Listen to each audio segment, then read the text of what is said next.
Indo-Aryan society. Herders, tillers of the soil, craftsmen, traders, coinage and credit, morals, marriage, women. How did these Aryan Indians live? At first by war and spoliation, then by herding, tillering, and industry in a rural routine, not unlike that of medieval Europe. For until the Industrial Revolution in which we live, the basic economic and political life of man had remained essentially the same since Neolithic days. The Indo-Aryans raised cattle, used the cow without considering it sacred, and ate meat when they could afford it, having offered a morsel to priests or gods. Buddha, after nearly starving himself in his ascetic youth, seems to have died from a hearty meal of pork. They planted barley, but apparently knew nothing of rice in Vedic times. The fields were divided by each village community among its constituent families, but were irrigated in common. The land could not be sold to an outsider, and could be bequeathed only to the family heirs in direct male line. The majority of the people were yeomen, owning their own soil. The Aryans held it a disgrace to work for hire. They were, we are sure, no landlords and no paupers, no millionaires and no slums. In the towns, handicrafts flourished among independent artisans and apprentices, organized, 500 years before Christ, into powerful guilds of metalworkers, woodworkers, stoneworkers, leatherworkers, ivory workers, basket makers, house painters, decorators, potters, dyemen, fishers, sailors, hunters, trappers, butchers, confectioners, barbers, shampooers, florists, and cooks. The very list reveals the fullness and variety of Indo-Aryan life. The guilds settled intra-guild affairs, even arbitrating difficulties between members and their wives. Prices were predetermined, as among ourselves, not by supply and demand, but by the gullibility of the purchaser. In the palace of the king, however, was an official valuer, who, like our secretive bureau of standards, tested goods to be bought and dictated terms to the makers. Trade and travel had advanced to the stage of horse and two-wheeled wagon, but were still medievally difficult. Caravans were held up by taxes at every petty frontier, and as like as not by highwaymen at every turn.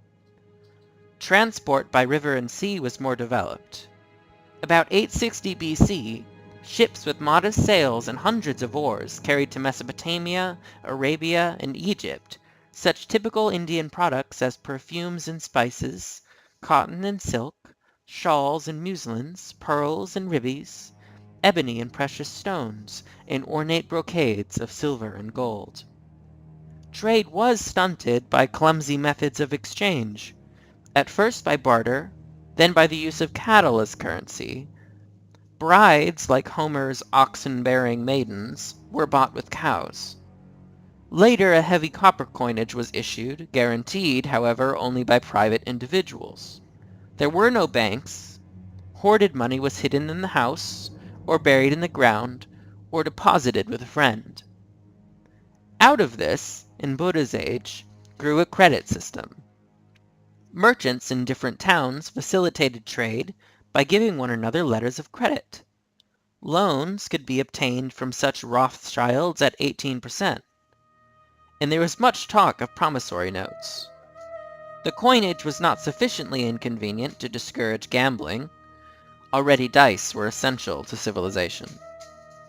In many cases, gambling halls were provided for his subjects by the king, in the fashion, if not quite in the style, of Monaco, and a portion of the receipts went to the royal treasury. It seems a scandalous arrangement to us, who are not quite accustomed to having our gambling institutions contribute so directly to the support of our public officials. Commercial morality stood on a high level. The kings of Vedic India, as of Homeric Greece, were not above lifting cattle from their neighbors, but the Greek historian of Alexander's campaign describes the Hindus as, quote, remarkable for integrity, so reasonable as seldom to have recourse to lawsuits, and so honest as to require neither locks to their doors, nor writings to bind their agreements. They are in the highest degree truthful, end quote.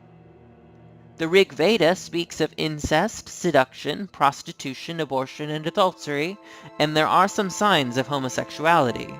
But the general picture that we derive from the Vedas and the epics is one of high standards in the relations of the sexes and the life of the family.